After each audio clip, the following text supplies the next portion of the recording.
இப்போ கொஞ்சத்துக்கு முன்னாடி தான் உங்களை பற்றி நல்லா பேசினேன், உங்களுடைய நிலைமையை பற்றி. அஸ்ஸலாமு அலைக்கும் வரஹ்மத்துல்லாஹி வபரகாத்துஹு. அன்பான அனைத்து உறவுகளுக்கும் இனிய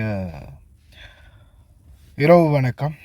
மிக முக்கியமான ஒரு தகவலை மறுபடியும் உங்களுக்கு நான் கொண்டு வந்திருக்கிறேன். இன்றைய தினம் பார்த்தீங்கன்னா ஜோர்டான் கிட்டத்தட்ட 4 ட்ரோன்களை வந்து சுட்டு வீழ்த்தியதாக தெரிவிச்சிருக்கிறாங்க. கிங்டம் ஆஃப் ஜோர்டான், அதே மாதிரி பஹ்ரைன்லையும் தாக்குதல் நடந்திருக்குது, குவைத் நாட்டிலையும் தாக்குதல் நடந்திருக்குது. இன்றைய தினம் 22ஆம் திகதியும். அதே போல் பார்த்தீங்கன்னா மிக முக்கியமான ஒரு தகவல், வீடியோக்குள்ளே போகிறதுக்கு முன்னாடி இதை பார்த்துட்டு போயிடலாம். நான் சொன்னேன்ல, ஈரானில் மக்கள் ஒரு மாதிரி, ஐஆர்ஜிசி ஒரு மாதிரி, அரசாங்கம் இந்த பாருங்கள் بنادر عباس لا زنجیره انسانی مردم هست در ساحل خلیج فارس. இது எங்கன்னா பினதர் அப்பாஸ்ல எல்லாரும் கொடியை ஏந்திக்கிட்டு வந்து ரோட்டில் நிற்கிறாங்க. பவர் ஸ்டேஷனுக்கு அடித்தா, அதுக்கு அடித்தா, இதுக்கு அடித்தா நாங்கள் வந்து இப்படியே தான் இருப்போம், எங்களையும் சேர்த்து அடிங்க அப்படின்னு. அதாவது சோல்ஜர்ஸ் இறந்ததுக்கு அமெரிக்கா பழிவாங்க போகிறோம் அப்படின்னு சொன்னாங்க. ஆனால் ஈரான் என்ன சொல்கிறாங்க, ஈரான் மக்கள் என்ன சொல்கிறாங்கன்னா, அமெரிக்காவோட நீங்கள் சரண்டருக்கு போகக்கூடாது, எங்களுடைய பாடசாலை மாணவர்கள்லேருந்து பலரையுமே கொண்டிருக்காங்க, குழந்தை பிள்ளைங்கள்ட்ட கூட பார்க்காம பலரையும் கொண்டிருக்கிறாங்க, அவங்களுக்கு மன்னிப்பே காட்டக்கூடாது. அதே மாதிரி எந்த எந்த காரணத்து கொண்டும் எங்களுடைய உச்ச தலைவர் ஆயத்துல்லா அலி கமேனியை கொண்டவங்களுக்கு தண்டனை வழங்கி ஆகணும், மன்னிப்பு கொடுக்கவே கூடாது அப்படின்ற ஒத்த முடிவில் அவங்க இருக்கிறாங்க. சரியா? இப்போ அடுத்த தகவல் என்னன்னு பார்த்தீங்கன்னா, இந்த சூழலில் ஈராக் நாட்டில் முக்கியமான ஒரு ஆளை பிடிச்சிருக்கிறாங்க. என்னன்னு பார்த்தீங்கன்னா, ட்ரோன் மேனுஃபேக்சர்.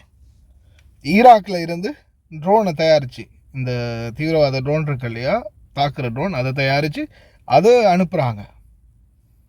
அங்கேருந்து ஈராக்கில் இருந்தே குவைத்துக்கு கடந்த நாட்களில் தாக்கினதுக்கெல்லாம் இந்த ட்ரோன் மேனுஃபேக்சர் தான் காரணம் அப்படின்ற தகவல் வெளியாகி இருக்குது. ஈராக் அத்தாரிட்டி டைரெக்டாக போய் பிடிச்சிருக்கிறாங்க. இந்த வீடியோஸ்களை வந்து என்னால் போட முடியாது, ஏன்னா சில டைமில் அவங்களுடைய சேனலுக்கு காப்பிரைட் சாங்ஸ் இருக்கலாம், அதனால் வீடியோ இதில் போட முடியாது. அதனால் நான் உங்களுக்கு வீடியோவாக காட்டுறேன் பாருங்கள். அதிகாரிகள் சுற்றி வளைச்சு உடனடியாக கைது பண்ணியிருக்கிறாங்க. கைது பண்ணி சம்பவ இடத்துல போய் சோதனை பண்ணி பார்க்கும்போது அங்கே வந்து பார்த்திங்கன்னா ஃபுல்லாகவே அந்த ட்ரோன்கள், அதாவது வெடிக்கும் ட்ரோன்கள் இருக்குது தானே, அதை மேனுஃபேக்சர் பண்ணி அதை தயாரித்து அனுப்பக்கூடிய டீம் அப்படின்றது தெரிய வந்திருக்குது. அதே மாதிரி உங்களுக்கு இன்னொரு முக்கியமான தகவலை சொல்லி ஆகணும். அதே மாதிரி இன்னொரு செய்தியும் கிடச்சிருந்துச்சு. சிரியா கஸ்டம்ஸ் வந்து கிட்டத்தட்ட 226 கைக்குண்டுகளை வந்து கைப்பற்றி இருக்கிறாங்க. சிரியா கஸ்டம்ஸ் லெபனானுக்குள்ளே போக இருந்தது. அரபு நாடுகள்னாலே இந்த ஆயுதமும் துப்பாக்கியும் குண்டும் வெடியும் தாண்டா அப்படின்ற மாதிரி தான் இருக்குது. இன்னொரு முக்கியமான தகவல் என்னென்னு பார்த்தீங்கன்னா, கடந்த காலங்களில் உங்களுக்கே தெரியும், வெடிக்காத நிறைய செயலிழக்காத குண்டுகளை வந்து செயலிழக்கம் செய்தாங்க குவைத்துடைய இராணுவம். இதே செயல்பாடு மறுபடியும் ஆரம்பிச்சிருக்கிறாங்க. நிறைய இடங்களில், நிறைய பாலைவன பகுதிகளிலையும் கண்டெடுக்கப்பட்டிருக்குது. தயவு செய்து ரொம்ப கவனமாக இருங்க. எக்காரணத்தை கொண்டும் எந்த ஒரு சந்தேகத்துக்கிடமான பொருளையும் கை வச்சிடாதீங்க.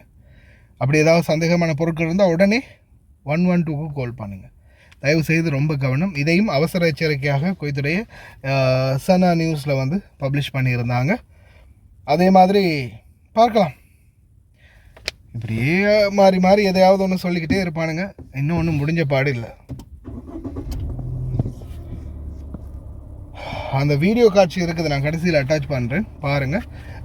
இந்த மாதிரியான சந்தேகத்துக்கிடமான பொருட்கள் ஏதாவது கண்டிங்கன்னா தயவு செய்து 112க்கு கால் பண்ணுங்கள்.